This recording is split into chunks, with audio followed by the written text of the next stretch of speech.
something like 80% of startups today are leading with community as their marketing strategy. And when the young people are starting businesses and leading with community, that says that's where we're going here. Today, I'm very excited to be joined by Mark Schaefer. If you don't know who Mark is, you got to know Mark. He's a futurist and marketing strategist. He's the author of multiple books, including Marketing Rebellion, and he's also host of the Marketing Companion podcast. His brand new book is called Belonging to the Brand: Why Community is the Last Great Marketing Strategy. Mark, welcome back to the show for the 10th time. How you doing today? Has it been 10 times? Yes. Oh, that's awesome. That's really special. I'm really honored. Yep, you're up there on the list. Today, Mark and I are going to explore the benefits of community and why it can be a strategy for marketing. Mark, let's start with a why question, which is why are communities, as we're recording this in the very tail end of 2022, entering into 2023, why are communities so important for business? Well, the way I look at it, Mike, is that there's three mega trends coming together right now that point to community as a profound solution and really an overlooked opportunity for many businesses. Number one is, as you and I know well, and we've talked about this before, a lot of our traditional marketing just doesn't work like it used to. We're in this world of overwhelming information density. We're in a world of streaming content where people, advertising doesn't work like it used to. Branded content doesn't necessarily work like it used to. The competition is greater than ever. So we need another solution to create that emotional connection to our customers. That's number one. Number two, something you've been pioneering is this idea of Web3 and new technologies that are enabling amazing new ways to connect. When people hear about tokenized economies and NFTs and metaverse, it can be really confusing and there's a lot of strange language. But when you cut through all of that, it really presents a new way to belong. There are amazing new communities based on NFTs. So this is part of our future. The third big trend that's happening is mental health. People are longing to belong. I saw something that really cut to my heart. There was a headline in the New York Times that said, "The loneliest generation." They're talking about Gen Z. And Gen Z is how old, just for those of us that are challenged with the letters? I'd say like 20, maybe 24 to 15, something like that. Okay. And maybe a little older, maybe 26, because I know the first member of Gen Z just got elected to Congress. So, okay. So they're coming, right? They're on their way. And McKinsey, just a week ago, Michael, had this report that said 51% of Americans aged 24 to 18 have had medical treatment for a mental health problem. 51%. The average for all the other generations is 24. Now, the pandemic is a big part of this. Spending a lot of time online, just never being offline is part of it. There's a lot of trends in society that are amplifying this problem. It was happening before the pandemic, and the pandemic just made it worse. So the third trend is that people are more alone, isolated, and depressed than ever. They're longing to belong. They need community. You put all those things together, those three things. I believe using community as part of a brand marketing strategy is the most overlooked opportunity in the history of marketing opportunities. You've got a community associated with your business.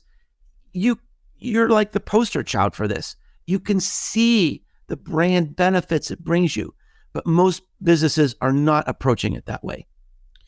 Okay, so the three trends that you talk about were this information density and streaming content, where there's not as many ads. Said another way, it's really hard for marketers to get their message out there, right? Yeah. And you talked about Web3, and for those that don't know what Mark was alluding to, I have another show called Web3 Business where we explore this whole new frontier. And it's true that communities are at the core of so many of these projects, right? These NFT projects, these decentralized autonomous organizations. It's completely all about the community enablement that happens in a decentralized manner. And then when you layer in this mental health concept, right, which is really impacting the younger generation, you're saying that all three of these kind of are overlapping to create this need for more community, and businesses that understand this can thrive, and that those that do not may be in trouble. Is that kind of what I'm hearing you say? Yeah. And and I want to emphasize that this isn't just, Mark Schaefer's ideas of the world, that this is backed up with a lot of data and a lot of research. And one of the things, actually two data points that I'll point to that sort of validate where I'm going here, is the day I finished the book, I wrote the last words of the book. That day, McKinsey came out with a major research report that said community is the next big thing in marketing. So that was like a little mic drop moment for me. The second thing is that this is already happening. Something like 80% of startups today are leading with community as their marketing strategy. So I think that's important. I think that's profound. I mean, I always look to the young people starting businesses today are really reflecting the needs of society. And when the young people are starting businesses and leading with community, that says that's where we're going here. What's interesting is this feels a little bit like the early days of social media, because community was so important. It seems like the pendulum shifted. Like, I remember back when I started Social Media Examiner in 2009, it was all about community. Everybody's job was community managers, right? Yeah. Yep. And they were nurturing communities and comments on blogs. They were nurturing communities on Facebook. And it was really all about the community. But somewhere along the line, things turned into broadcast, right? And we went this other direction where it was not about the community. It was about, look at me and have this mass audience. Would you agree? And now it's switching. Yeah. And I mean, you and I were both there in those early days, and it was like, it was meaningful. It's like, I thought, this is the great equalizer. Now we're going to meet these friends from all over the world. Which happened? Well, it happened. Yeah. Social media became weaponized, and it became less fun, more corporate, less human, more automated, algorithms instead of people. And, just week by week and month by month and year by year, it just lost that specialness. And so in the book, I actually address this.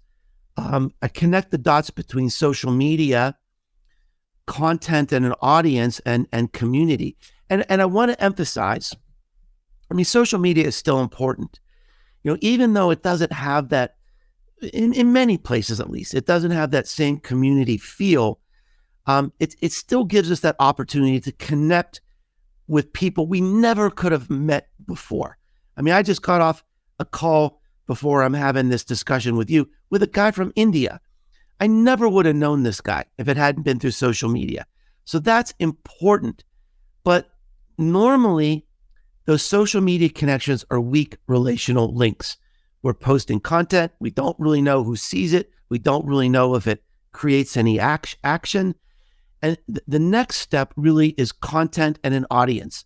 That's what you and I are doing now. You've built this wonderful content asset, social media marketing podcast. It's powerful. You have this loyal audience. They can't, they binge your shows. And this is a really powerful emotional connection. And I talk about this in the book as sort of the next step, the next evolution. But in a way, it's still a cult of personality. They love this show partially because they love you and they trust you. And if you go away, will the show go away? Will the audience go away? The next step is community. So let's talk about, before we get into like your strategy, why do communities fail? Let's address that, because obviously you've got thoughts on that.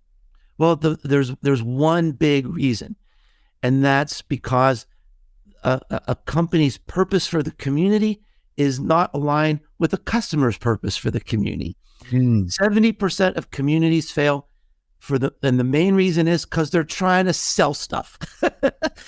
And nobody's going to go into a community because, they want someone to pick their wallet apart, right? They want to go to a community because it's something fun. It's a destination for them every day. One of the biggest communities, and I mean, this is a case study most people know about, at least most people in America. It's Harley Davidson.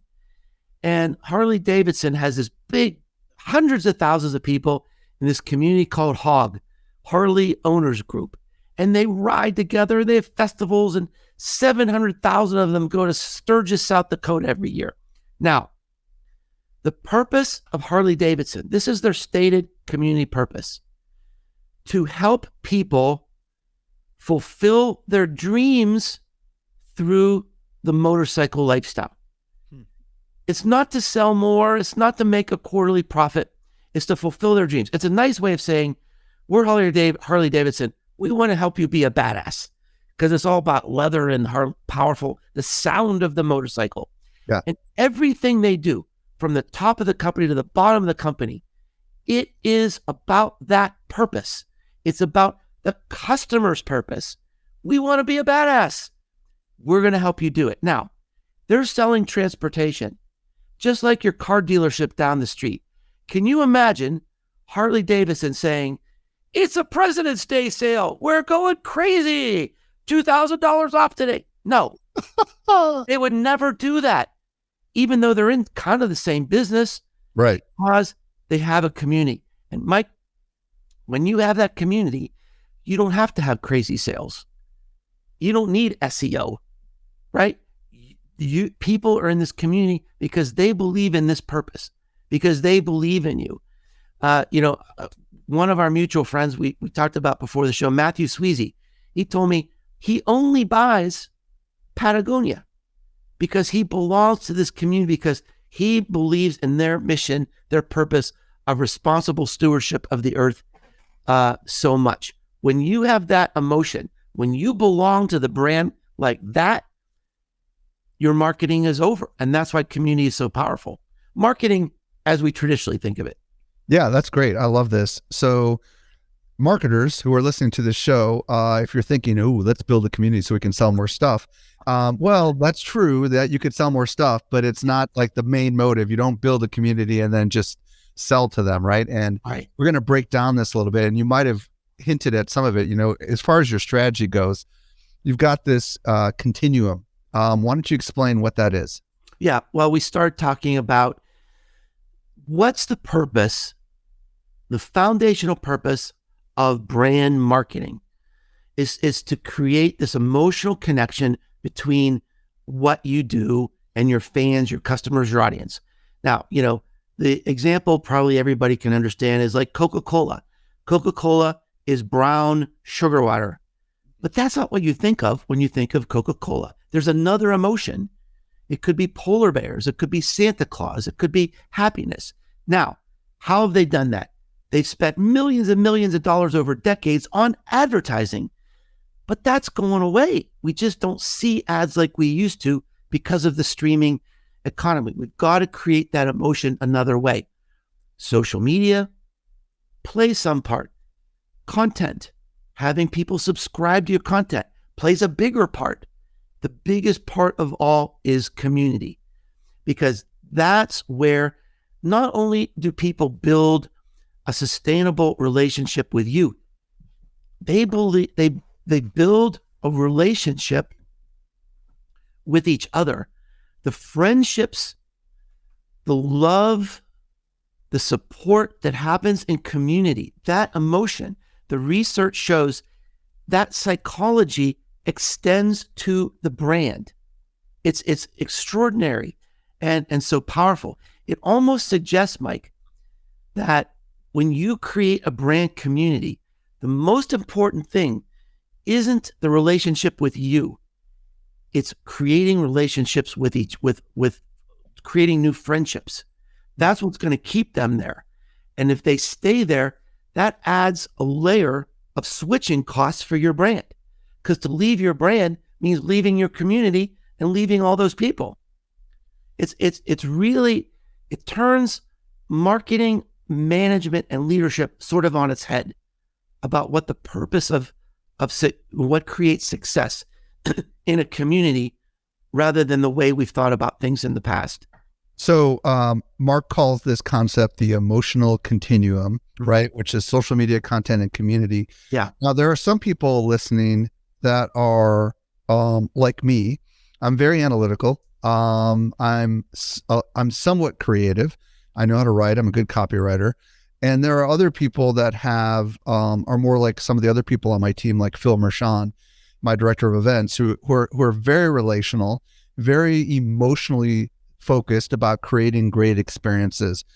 It seems to me, Mark, that you kind of need a little bit of both, right? You need the people who are good at doing things, but you also need someone who understands that this person-to-person relational thing is something that's hard to measure, but super valuable, right? So you want to talk about that a little bit, because depending on who's leading this charge, they may or may not be successful, because this emotional side is hard for some people who are not emotional to grapple with, right? Yeah. I'd like to talk about one of my favorite stories from the book. It's the first time I've written 10 books. This is the first time I devoted an entire chapter to one person. That person is a mutual friend of ours, Dana Moustaff. Dana is an entrepreneur in the San Diego area, and she became pregnant. And she was torn about, do I devote all my energy to being an entrepreneur? Do I devote all my energy to be a mother? She said, I want to do both. She didn't really have a good support group for that. So she created, I'm making a long story short. Yeah, Boss Moms, I think it's called, right? Created Boss Mom. All right. Dana now has 70,000 people in her group. In her first 8 months, she had a 6-figure income. Her business, I think she started around 2016. It's about doubled every year. It's almost $1 million business. Now, here's what will get your attention. She has no sales department. She has nobody working on sales. She has no marketing department. She has no marketing budget. Here is her strategy, which gets to your point around relations. She said, my primary goal is to create safety. It's about culture. It's like when people come there, they expect to be in a place where they're nurtured and they're safe. And if you do that, combined with a unifying purpose, you're going to create this community that will buy anything you have. Dana was very careful to say in the book, I know how to sell. If I need to sell, I can do it. But she doesn't have to. Because if she comes out with a new video series, a coaching program, an event, people buy it right away. A new book, they buy it right away because they love her and they want to support her. So it's marketing without marketing as we think about it, but it's the most powerful idea ever because it's the only kind of marketing people love. They want to be there every day. Why wouldn't we be thinking about that as in the portfolio of any of our businesses? Okay, so getting to starting points for those of us that want to build a community, let's talk about purpose. I heard you say that a lot. And then, any guidance on how to come up with a good purpose, and then how do we get some of those early fans started into the community? Yeah, I've got one whole chapter of the book talking about this idea of purpose and really thinking about this intersection about what your company stands for and what means something to your customers that would make them want to belong. Some of the questions I ask in this chapter prompt you to think about what's your North Star? Why did you start the business? And why is that relevant to people today? Another thing to think about, is there something you can do for the world or for your business that can be done better with the help of customers in a community than on your own? The people who work for you, what do they stand for? Why do they work for you? Why do they love to be there? Is there something in common that your employees share that also could be a signal for why customers want to be part of what you're doing? So I've got, probably 25 different ideas to help people think through what is that, what's that initial purpose. Now, what I've found in terms of like getting your first members, boy, researching this book, I spent a lot of time studying communities, and I'd be interested to hear your take on this and your experience.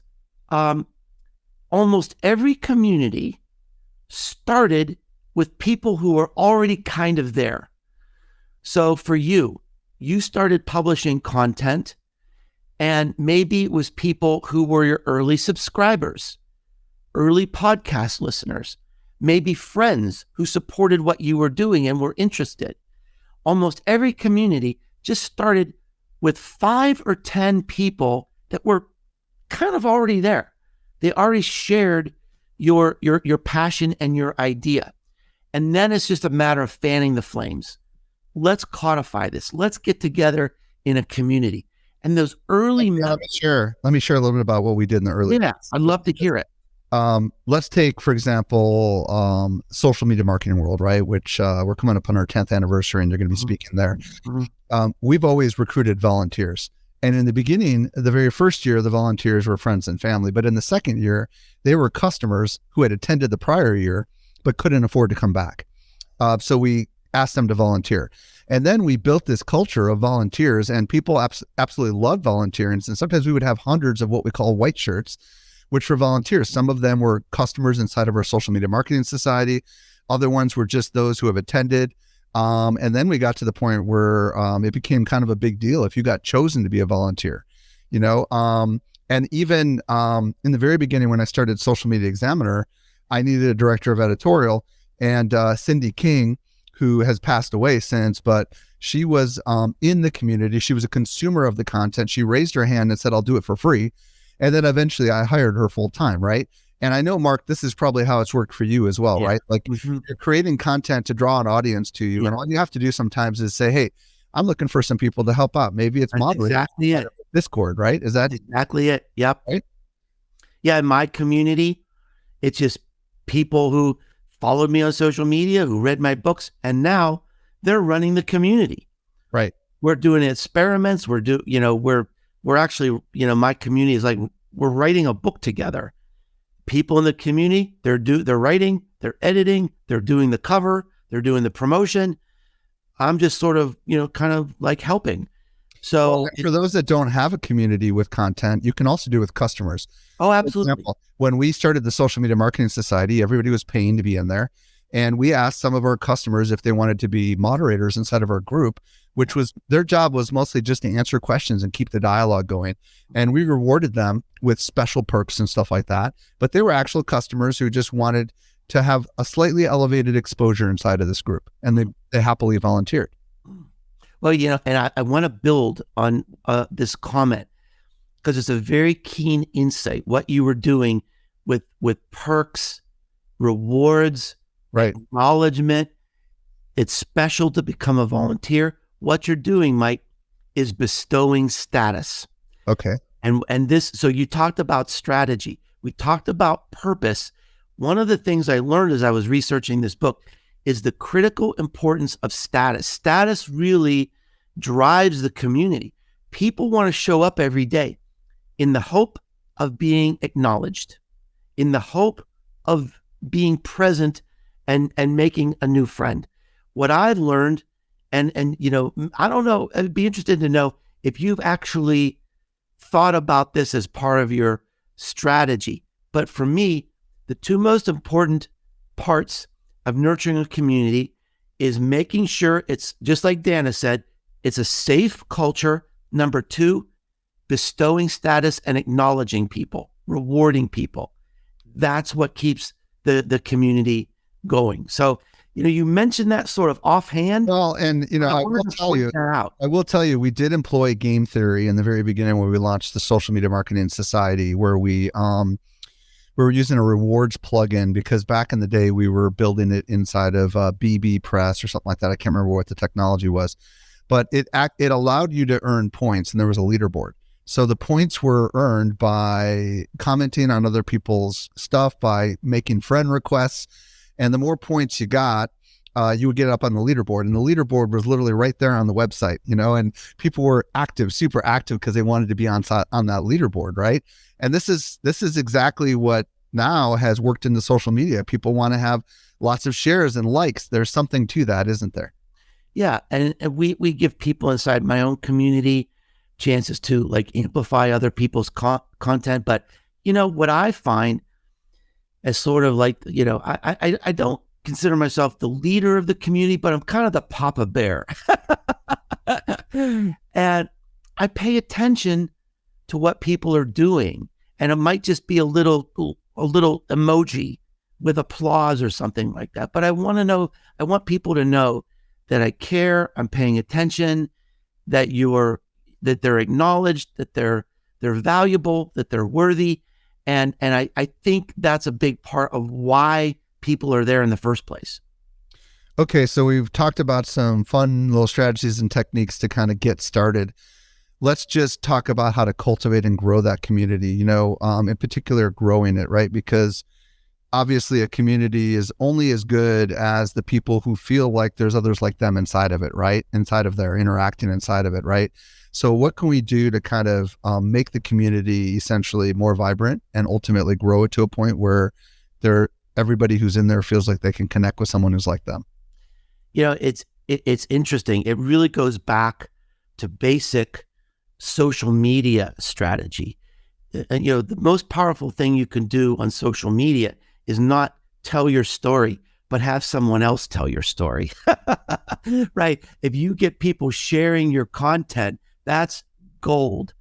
So one of the things that's sort of an engine to growth is creating opportunities in the community for people to participate in a way that's so fun and so cool, they want to talk about it outside the community. Something we did last week is, I'm still having trouble explaining this to my wife, Mike, but I bought a penthouse in the metaverse. So, Mark, why did you buy a made-up digital thing that doesn't really exist? You actually put this on our credit card? Yes, I did. Now, what we're doing is we're having experiments. We're learning how to give presentations in the metaverse. And people are there from all over the world. And now people have screenshots of themselves giving presentations in the metaverse. Or in the jacuzzi. And the jacuzzi. See, even you know about the jacuzzi. So we had a holiday party, and we had an art contest where people created artificial intelligence generated art. We had a contest, we had a celebration, we danced, and then we went into the jacuzzi where we learned we could immerse ourselves in water with our clothes on. Now, in that jacuzzi, which was overlooking a sunset on a ski slope, we had someone from Belgium, Australia, Ireland, the UK, France, Canada. It was wonderful. It was so much fun. And people took pictures of that, and they told people outside of the community, posted it on social media. And guess what? People are saying, Mark, how do I become part of this? That looks like so much fun. I feel like I'm missing out. Same idea as social media strategy, right? You got to create something so interesting, so unmissable that people can't wait to talk about it outside the community. And that's how the community grows.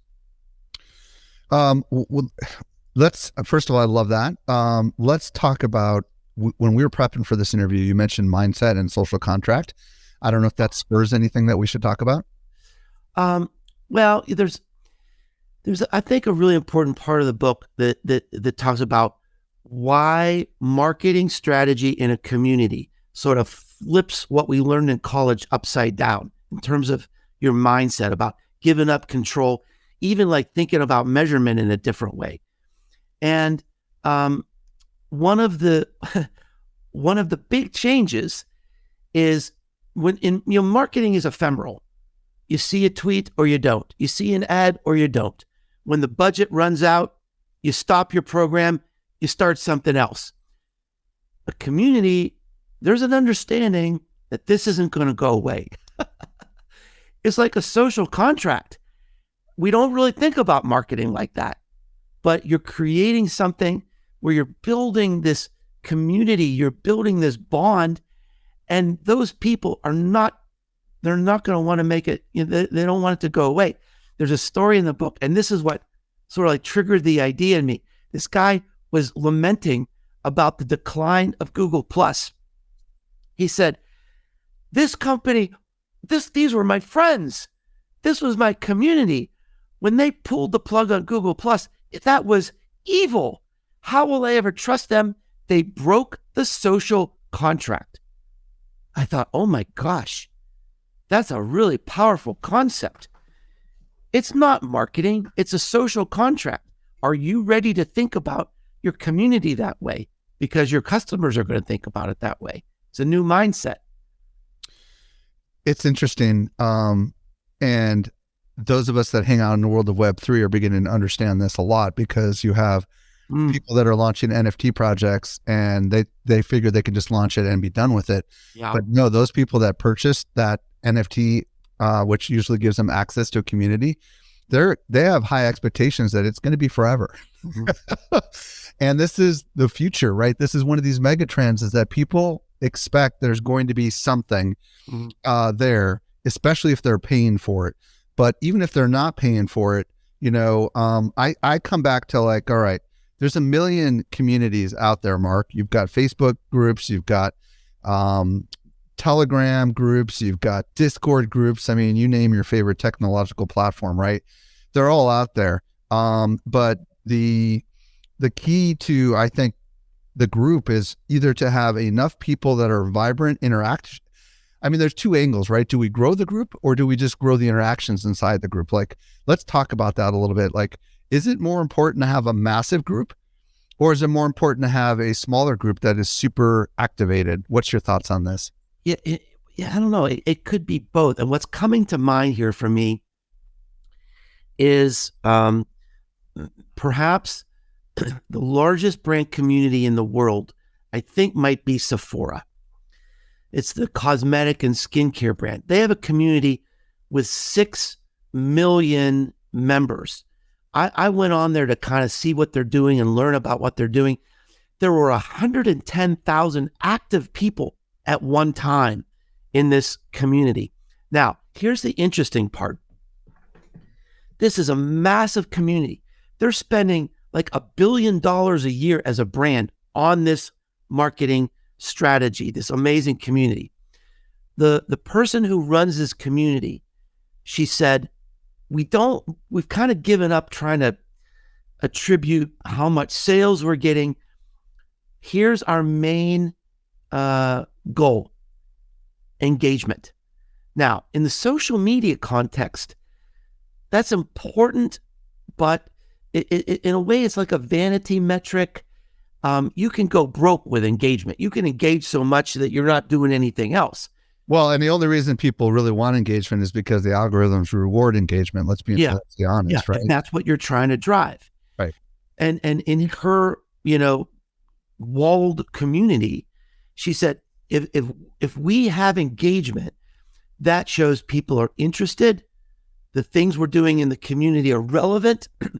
So it's a sign that we're heading in the right direction. So to answer your question, in that case, size is important and engagement is important. But I think it would have to get down to this, to to the strategy for every community. I mean, my community, I'm a little afraid of it growing too big because it's just so cool right now. We've got people who really know each other. Well, and this is where some of the stuff I've been doing over on my Web3 business podcast comes in really interesting. I've been interviewing some of these smaller communities, the leaders of some of these smaller communities in the Web3 world. For example, I interviewed a guy that heads this one called Safari, spelled with a Y at the end, with a Y instead of an R-E. And he's got a very small community of Web3 growth marketers. And he's only got a couple hundred people in there, and he's super careful about who he lets into the community. But these are powerful people at some of the biggest brands that are doing growth marketing in the world of Web3. So if you can develop, and by the way, you don't have to be a big business, everybody who's thinking about this. You could be a consultant, he's developing software.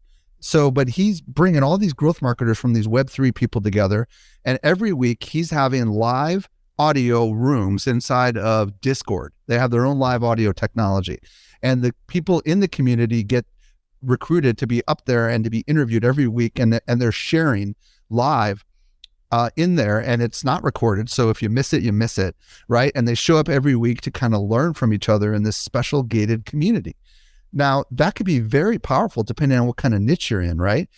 You recruit the right people in there and they feel like they're surrounded by people that are like them. You don't need a lot of people. You just need the right people, because if you're ultimately building something, like maybe you have a consultancy, you don't need a lot of those people to turn into clients. And we've seen this happen with our friends who've done events like Tyler Anderson, who used to do Social Media Day San Diego, right? He had a small agency in San Diego.